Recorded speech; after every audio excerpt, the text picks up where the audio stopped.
The message arrived on a quiet Tuesday morning, its alien symbols pulsing across every digital screen on Earth. After 50 years of minimal contact with the galactic community, the Galactic Council had finally summoned humanity to present itself before their Grand Assembly. In the United World Council chamber in Geneva, Ambassador James Miller stood at the window, watching the sunrise paint the sky in brilliant oranges and pinks. At 62, with gray hair and sharp blue eyes, he carried the weight of humanity's future on his shoulders. The Council had chosen him not just for his diplomatic skills, but for his unique ability to keep calm under pressure. "Ambassador," his assistant Robert called from the doorway. "The transport ship will arrive in 2 hours." Miller nodded, adjusting his formal black suit. The United World Council had spent weeks preparing for this moment, briefing him on every possible scenario. Yet something felt off about this sudden summons. "Have we received any more details about the agenda?" Miller asked, turning away from the window. Robert shook his head. "Nothing official, but our deep space monitoring stations have detected increased activity near the Council's core worlds. Whatever this is about, it's big." Miller gathered his materials. Data tablets containing Earth's official records, trade proposals, and cultural exchange programs. On the surface, they appeared to be standard diplomatic documents. In reality, they contained only what humanity wanted the Council to see. The alien transport arrived precisely on schedule, descending from the clouds like a gleaming silver arrow. Its smooth surface rippled with colors that shouldn't exist, a display of technological superiority that Miller knew was intentional. 2 tall, blue-skinned aliens emerge, their movements almost too graceful to be natural. "Ambassador Miller," the taller one spoke through a translator device, "we are honored to escort Earth's representative." Miller didn't miss the subtle condescension in the alien's tone. To them, humans were barely more than clever animals who had stumbled onto the galactic stage. That suited him just fine. Being underestimated had its advantages. The journey to the Council station took 6 hours through something the aliens called fold space. Miller spent the time reviewing his briefings and observing his escorts. They'd barely acknowledged his presence, speaking to each other in their musical language with occasional glances in his direction. The Council station emerged from the darkness of space like a massive crystal flower, its petals spanning kilometers. Ships of various designs buzzed around it like bees around a hive. Miller noted at least 30 different species vessels, each more advanced-looking than the last. "Impressive, isn't it?" the shorter escort said, noticing Miller's wide-eyed stare. "The combined technological might of 1,000 worlds." "Very impressive," Miller agreed, carefully maintaining his expression of awe while his trained eye counted defenses, analyzed weak points, and identified key strategic positions. The station's design prioritized beauty over security, a telling detail about the Council's mindset. As they docked, Miller activated the quantum transmitter hidden in his collar pin, sending a simple status update back to Earth. Phase 1 initiated. The Council chamber itself was a vast amphitheater, with rising tiers of seats occupied by representatives from across the galaxy. Some were humanoid, others defied description. All turned to stare as Miller was led to the speaker's podium. The Grand Chancellor, a tall being with iridescent skin, spoke first. "The representative from Earth may address the Council." Miller stepped forward, his footsteps echoing in the sudden silence. He could feel the dismissive gazes of the Council members. To them, he represented a primitive species that had barely mastered space travel, a curiosity at best, a nuisance at worst. If they could see beneath Earth's oceans at that very moment, where entire fleets lay waiting in quantum-shielded bases, they might have reconsidered their assessment. If they knew about the facilities buried deep beneath Mars's surface, or the defense platforms hidden in dimensional pockets around every major human world, they might have shown more respect. But that would come later. For now, Miller smiled diplomatically and began his carefully prepared speech, playing the role of humanity's humble representative perfectly. The game had begun. Miller finished his opening speech, and the council chamber fell into an uneasy silence. He had kept his words humble, speaking of Earth's desire to learn from its galactic neighbors. The Grand Chancellor's expression, however, had grown darker with each passing minute. "We have heard enough," the Chancellor declared, rising from the ornate central throne. This council did not summon Earth's representative merely to exchange pleasantries. The chamber's lighting shifted to a deep red, and massive screens materialized around the walls. Miller's heart rate increased slightly as images began to play, scenes of human warfare throughout history. "For 50 years, we have watched your species," the Chancellor's voice boomed through the chamber. "We have observed your conflicts, your weapons, your endless drive for military advancement." The screens showed nuclear tests, tank battalions, fighter jets streaming across the sky. A council member from the upper tier spoke next, their crystalline body gleaming. "Your kind spends more resources on weapons than some civilized worlds spend on their entire economies." "The council has reached a decision," another alien announced, this one floating in a containment field of pure energy. "Earth represents a destabilizing force in this sector. Your violent tendencies cannot be ignored any longer." Miller maintained his diplomatic smile, though his fingers tightened slightly on the podium. "The Council's concern is noted, but surely Earth's internal affairs are no longer internal," the Chancellor cut him off. "We hereby demand that Earth submit to the Council's protection and guidance. You will disarm 90% of your military forces, effective immediately." Murmurs of approval rippled through the chamber. Miller noticed several species nodding in agreement, their varied anatomies expressing satisfaction in different ways. They truly believed they were doing Earth a favor. "And if we refuse?" Miller asked quietly. The Chancellor's iridescent skin flashed with patterns of authority. "This is not a request, Ambassador. Earth will comply, or face sanctions that will return your world to its pre-industrial state. We have the technology to enforce this." Miller took a deep breath, activating his collar pin again. The quantum signal would be reaching Earth now. Phase 2 confirmed. He looked up at the assembled council, his expression carefully neutral. "May I request a brief recess to communicate this ultimatum to my government?" "You have 1 hour," the Chancellor declared. "Use it wisely." In his assigned quarters, Miller established a secure connection to Earth's United World Council. President Richards appeared on the screen, her face grave. "They took the bait," Miller reported. "Exactly as we predicted. They're trying to force our disarmament." "Excellent," Richards replied. "Admiral Anderson reports the fleet is in position. Activate Protocol Omega." Miller nodded. They showed footage of our surface military, tanks, planes, ships. Nothing about our real capabilities. Their arrogance has blinded them completely. "Very well." The President's expression hardened. "You have authorization to proceed with the demonstration. Show them just enough to make them reconsider. We don't want to reveal everything yet." Miller ended the transmission and spent the remaining minutes reviewing the classified files on his hidden data chip. Humanity had prepared for this moment for decades. Every war game, every military exercise visible to alien satellites had been carefully choreographed to show exactly what they wanted the Council to see. When he returned to the chamber, the Council members watched him with expressions ranging from pity to contempt. They expected him to announce Earth's surrender, to accept their protection. "Honorable members of the Council," Miller began, his voice steady. "Before Earth presents its response, we would like to offer a small demonstration of our own." He pressed a hidden button on his watch. "With your permission, of course." The Chancellor waved a dismissive hand.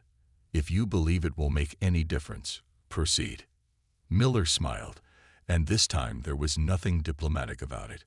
"I believe it will make all the difference in the galaxy." Deep beneath Earth's Pacific Ocean, in a base that officially didn't exist, Admiral Thomas Anderson stood before a massive holographic display. Around him, hundreds of officers and crew members worked at their stations, each focused on their crucial tasks. The quantum message from Ambassador Miller had arrived moments ago.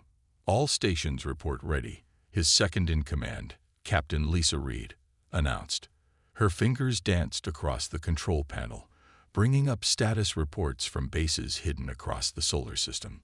Anderson nodded, his weathered face reflecting the blue light of the displays. Initiate Operation Reveal. Wake up the fleet. Throughout Earth's oceans, massive structures began to move. What alien sensors had dismissed as natural formations now shifted, revealing their true nature. Quantum shields that had hidden humanity's real military might for decades began to power down. In the Mariana Trench, a base larger than Manhattan awakened.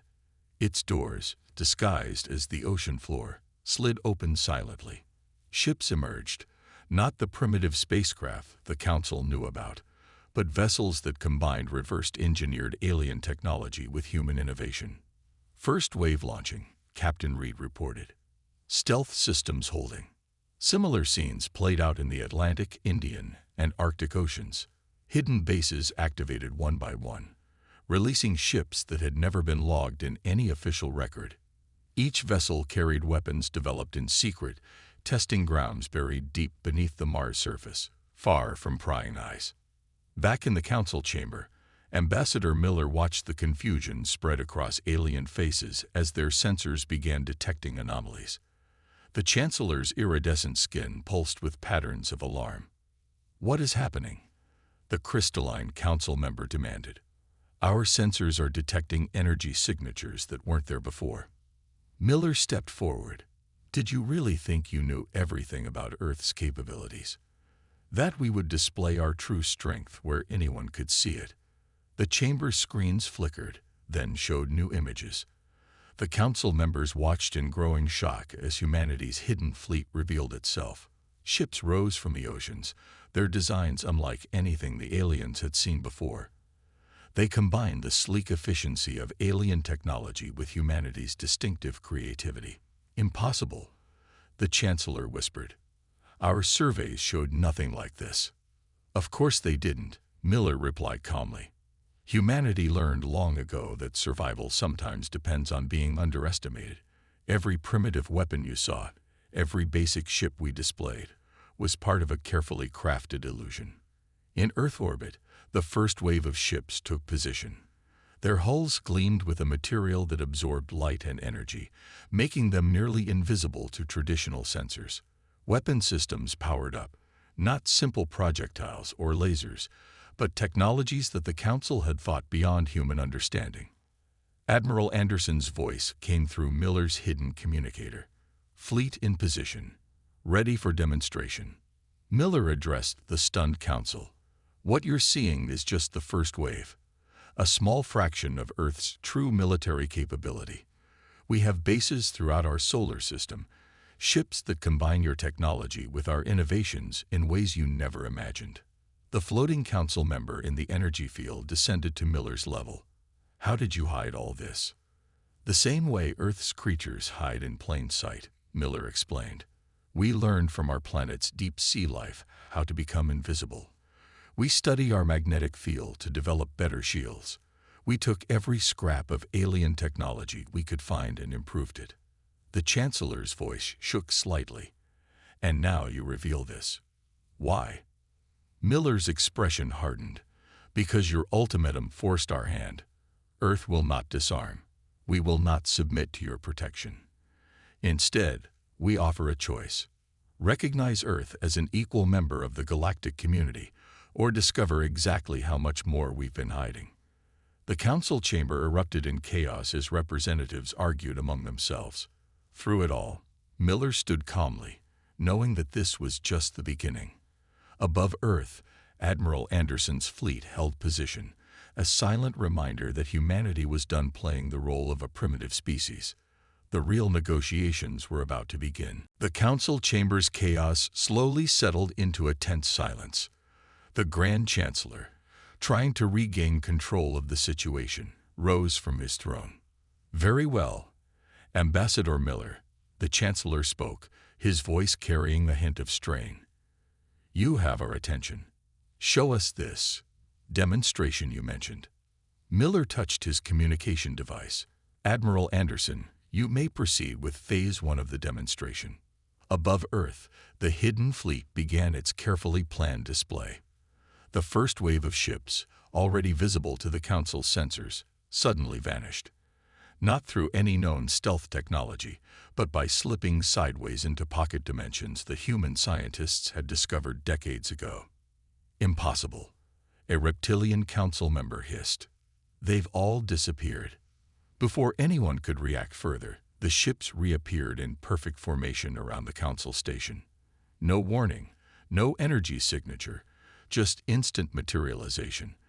The station's defensive systems didn't even have time to register a threat. "A basic transportation technique we developed," Miller explained casually. "We found that space isn't as rigid as most species think. It can be folded like paper." The Chancellor's skin had lost its iridescent glow. "That technology is theoretical. Even our most advanced scientists haven't thought to combine quantum mechanics with the principles of Earth's natural wormholes," Miller finished. "Sometimes the simplest solutions come from studying nature." On Miller's signal, the fleet began its second demonstration. Each ship released what looked like small pods. The Council members watched as these pods transformed, unfolding into complete battle stations larger than the ships that had carried them. "Spatial compression technology," Miller noted. "Inspired by how our Earth's tardigrades can compress themselves to survive extreme conditions. Very useful for hiding large military installations in small packages."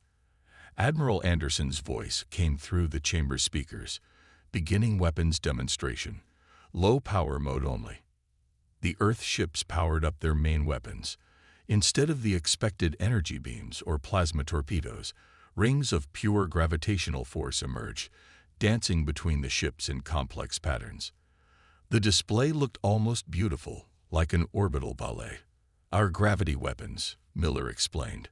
"No need for destructive force when you can simply adjust the local laws of physics. Of course, these are running at less than 1% power."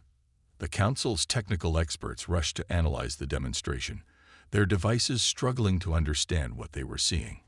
Earth's ships were using principles that combined multiple fields of science in ways they had never considered. "But your energy readings," the crystalline council member stammered. "All our scans showed only primitive fusion technology." Miller smiled. "Did you know that Earth's lightning bugs create light through a chemical reaction that's nearly 100% efficient? We learned from them. Every energy signature you detected was exactly what we wanted you to see." To drive the point home, one of Earth's ships approached the Council station. It generated a field that completely neutralized the station's shields, not by overwhelming them, but by temporarily changing how energy behaved in that region of space. "A taste of what we call our natural law manipulation technology," Miller said. "There's much more, of course, but we believe this makes our position clear." The Chancellor slumped slightly in his throne. "Why reveal this now? You could have shown this power at any time." "Because Earth believes in peace through strength," Miller replied.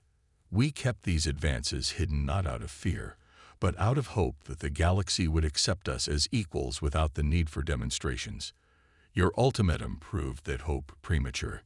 The fleet resumed its original formation, their capabilities now unmistakably demonstrated. The Council members whispered among themselves, their previous condescension replaced by a mixture of fear and respect. "Consider this a preview," Miller concluded. "Earth has much more to show, both in terms of military power and peaceful innovation. The choice of which you see depends entirely on how this conversation proceeds." The Council chamber fell silent as the implications sank in. Humanity had not just caught up with the galactic community. In many ways, they had surpassed it. The Council chamber's screens shifted to display detailed technical readouts of Earth's ships. Miller had authorized the release of selected technical data, enough to prove humanity's capabilities without revealing their most critical secrets. "Let's discuss what you're seeing," Miller said, gesturing to the screens. "Earth's approach to technology is different from what the Council races have developed." A hologram appeared in the center of the chamber, showing one of Earth's ships split into its component systems. The Council's technical experts leaned forward, their earlier fear giving way to fascination. First, our hull design, Miller explained. We copied the structure of shark skin, which reduces drag and allows self-cleaning. But we added something extra, living metal that repairs itself, inspired by how human bones heal. Admiral Anderson's voice added to the presentation through the chamber speakers. Show them the power core, Ambassador. The hologram zoomed in on the ship's heart. Instead of the expected fusion reactor, it showed something that made several council members gasp. A miniature artificial star, perfectly contained within layers of force fields. Impossible, one of the technical experts muttered. The energy requirements alone would be impossible with standard technology, Miller agreed. But we learned from deep-sea creatures that live near thermal vents. They taught us new ways to handle extreme conditions. Every Earth ship carries a tiny sun as its heart. The Chancellor leaned forward on his throne. And your weapons, those gravity effects we saw. Miller nodded, and the hologram shifted again. We studied how spiders weave their webs. They taught us to weave the fabric of space itself. Our gravity weapons don't destroy. They simply convince space to behave differently. The display showed more innovations, shields based on the way Earth's atmosphere protects against radiation, sensors inspired by bad echolocation, stealth systems that mimicked octopus camouflage. Each revelation showed how humanity had combined alien technology with lessons learned from Earth's nature. Our AI systems are unique too, Miller continued. We don't use single massive computers. Instead, we copied ant colonies, millions of simple minds working together, each one expendable, but the whole nearly impossible to destroy. The floating council member who had been so dismissive earlier now spoke with reluctant respect. You've taken basic principles and developed them in ways we never considered. Because you never had to, Miller replied. Earth's history taught us to be creative. When you can't overpower your problems, you learn to outthink them. The hologram showed more details. Communication systems that used quantum entanglement like the way coral colonies share information, navigation systems that worked like bird migration, and energy distribution networks that functioned like tree root systems. But our greatest achievement was hiding all this, Miller said. Every piece of technology you see here was developed and tested in secret. We built bases underwater because your sensors focused on land. We tested weapons on Mars because you watched Earth. We hid ships in pocket dimensions because you never thought to look sideways in space. The Chancellor's skin rippled with patterns of distress. How many other secrets are you hiding? Miller smiled diplomatically. Enough. But Earth doesn't want to dominate the galaxy. We want to contribute to it. Every technology I've shown you could be adapted for peaceful use. Imagine gravity manipulation for construction, living metal for medical devices, our AI networks for solving galaxy-wide problems. The chamber fell quiet as the council members considered the implications. Humanity hadn't just developed military technology. They had created entirely new approaches to science itself. We kept these advances secret because we had to, Miller concluded, but now we're offering to share them. Not as a primitive species needing protection, but as equals bringing new ideas to the galactic community. Admiral Anderson's fleet hung in space around the station, their very presence a reminder of Earth's power. But now they represented something more, the promise of innovation, of new ways of thinking that could benefit all species. The choice facing the Council was becoming clear: adapt to humanity's presence, or risk being left behind. The Grand Chancellor had just opened his mouth to respond when every screen in the Council chamber suddenly went dark. Then, one by one, they reactivated, each showing a different Council world. But something was different, something that made the blood drain from the faces of every Council member. What you're seeing, Miller said calmly, is a live feed from Earth's defense platforms. The ones we positioned around every major Council world over the past 50 years. The Council erupted in panic. Above each of their homeworlds, Massive structures were decloaking. They had been there all along, hidden by technology that made Earth's ships look primitive in comparison. Impossible, the Chancellor shouted, his composure finally breaking. Our planetary defenses would have detected. Like they detected our fleet. Miller interrupted gently. Earth didn't just develop military technology. We revolutionized the art of hiding in plain sight. Admiral Anderson's image appeared on the main screen. Full revelation authorized. Ambassador. Show them everything. At Anderson's command, Earth's complete military presence revealed itself across the galaxy. Hidden bases emerged from gas giants. Patrol ships decloaked along trade routes. Monitoring stations appeared in asteroid belts. 50 years of careful positioning, all hidden until this moment.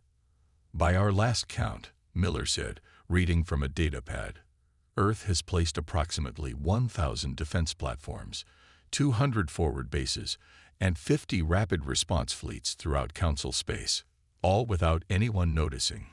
The Crystalline Council member's voice shook. This is an act of war. No, Miller corrected. This is an act of preparation. Earth knew that someday, someone would try to force us to submit. We made sure we would be ready. The screen showed more revelations. Earth ships had mapped every Council military installation.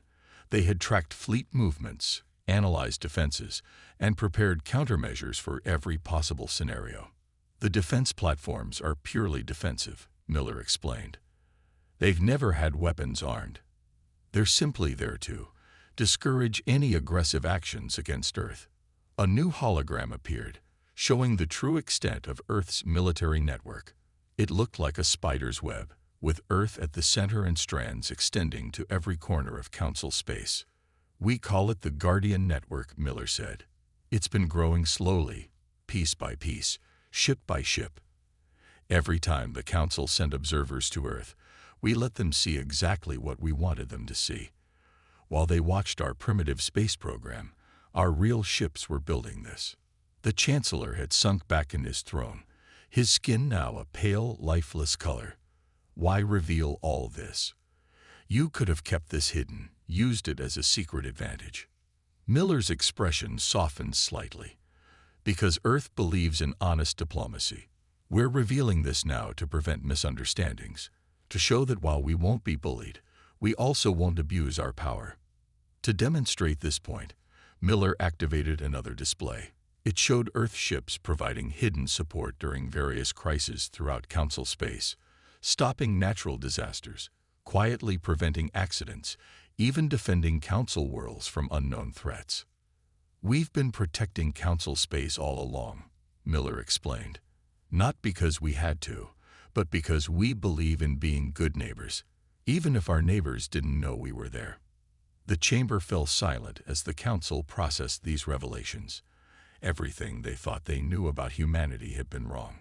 Earth wasn't just technologically advanced. It had achieved a level of strategic positioning that was both impressive and terrifying. So, Miller said into the silence, shall we discuss new terms for Earth's membership in the Council? As equals this time. The Council members looked at each other, then at their worlds on the screens, each one watched over by Earth's hidden guardians. They had no choice now. Humanity had outmaneuvered them completely. The age of treating Earth as a primitive world was over. A new era of galactic politics was about to begin. 3 days after Earth's revelation, the Council chamber looked very different. The rising tiers now held representatives from Earth's various nations alongside alien delegates. The atmosphere had changed from one of superiority to cautious respect. Ambassador Miller stood at the central podium, but this time he wasn't alone. Admiral Anderson had joined him in person, his decorated uniform drawing curious looks from the alien representatives. The Council has deliberated, the Grand Chancellor announced, his voice carrying none of its former condescension. We accept Earth's terms for full membership and equal status within the galactic community. Miller nodded. Earth appreciates the Council's wisdom. Now we have some proposals that might interest everyone. At his signal, the chamber's screens came to life again. But instead of showing military might, they displayed scientific and humanitarian projects. First, Miller began, Earth offers to share our advancements in medical technology. Our living metal can revolutionize prosthetics for every species. Our gravity manipulation can make space construction safer and more efficient. Admiral Anderson stepped forward. We're also proposing a joint defense initiative. Earth's Guardian Network will be transformed into a cooperative peacekeeping force with representatives from all Council worlds. The Council members murmured with interest. The same technology they had feared days ago now represented opportunities for advancement. But that's not all, Miller continued. Earth's greatest achievement wasn't our military technology. It was learning to see things differently. We learned from nature, from history, from our mistakes. Now we offer to teach what we've learned. The screens showed new images, training academies where humans would teach their unique approach to problem-solving, research centers for combining different species technologies, and diplomatic facilities for fostering better understanding between worlds. A reptilian council member raised a scaled hand. Why offer this now? You could dominate the galaxy with your technology. Miller smiled, because domination was never our goal. Earth developed its military strength for one purpose, to ensure we could join the galactic community as equals, not servants. Now that we've achieved that, we can focus on what humanity does best, innovating, teaching, and building bridges between different cultures. The Chancellor's skin rippled with patterns of curiosity, and the defense platforms around our worlds will be jointly controlled, Admiral Anderson answered. Each world can choose to have their own people trained to operate them, or to have them removed entirely. Earth believes in protection through cooperation, not fear. The chamber erupted in excited discussion as the implications became clear. Earth wasn't just offering technology. They were offering a new way of thinking about galactic civilization itself. There's one more thing, Miller added when the noise died down. Earth has detected several threats approaching Council space. Threats your sensors haven't noticed yet. Together, we can face these challenges better than either of us could alone. The screen showed dark areas at the galaxy's edge, where unknown forces gathered. Earth's secret preparations hadn't just been about the Council. They had been preparing for something bigger. So, Miller concluded, we offer the Council a choice. Continue as before, with each world focusing on its own interests, or join Earth in building something greater. A true galactic community, where each species contributes its unique strengths for the benefit of all. The Chancellor rose from his throne, his skin glowing with bright patterns. Earth has proven itself not just powerful, but wise. The Council accepts your proposals. Let today mark the beginning of a new age in galactic history. As the chamber filled with sounds of agreement, Miller and Anderson shared a knowing look. Everything had gone according to Earth's plan, not for conquest or domination, but for transformation. The galaxy would never be the same. And somewhere in deep space, Earth's ships continued their silent watch, ready to defend not just humanity, but all civilized worlds against whatever dangers lurked in the darkness between the stars. Humanity had found its place among the stars not through submission, but through strength, wisdom, and the willingness to protect others. The future looked brighter than ever.